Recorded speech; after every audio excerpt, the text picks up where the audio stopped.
اعوذ باللہ من الشیطان الرجیم، بسم اللہ الرحمن الرحیم۔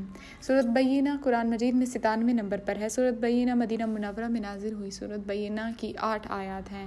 اللہ کے نام سے جو نہایت مہربان رحم کرنے والا ہے۔ کفر کرنے والے اہل کتاب اور مشرک باز آنے والے نہ تھے جب تک ان کے پاس واضح دلیل نہ آ جاتی کہ اللہ کی طرف سے ایک رسول پاک مضامین سنائے جن میں قائم کرنے والے احکام ہوں، مگر اہل کتاب میں تو اس کے بعد کہ ان کے پاس واضح دلیل آ چکی تھی پھوٹ پڑ گئی، حالانکہ انہیں صرف یہ حکم دیا گیا تھا کہ اللہ عبادت اطاعت کو اس کے لیے خالص کر کے اور یکسوئی ہو کر کریں، نماز قائم کریں، زکوٰۃ ادا کریں، اور یہی قائم کرنے والا دین ہے۔ کفر کرنے والے اہل کتاب اور مشرک دوزخ کی آگ میں ہمیشہ رہیں گے، وہی بدترین مخلوق ہیں۔ ہاں، جو لوگ ایمان لائے اور درست عمل کر رہے ہیں یا کرتے رہے وہی بہترین مخلوق ہیں۔ ان کی جزا ان کے رب کے ہاں ہمیشگی کے باغ ہیں جن میں نہریں بہتی ہوں گی اور جہاں وہ ہمیشہ ہمیشہ رہیں گے۔ اللہ ان سے خوش ہے اور وہ اللہ سے خوش ہیں۔ اس کے لیے جو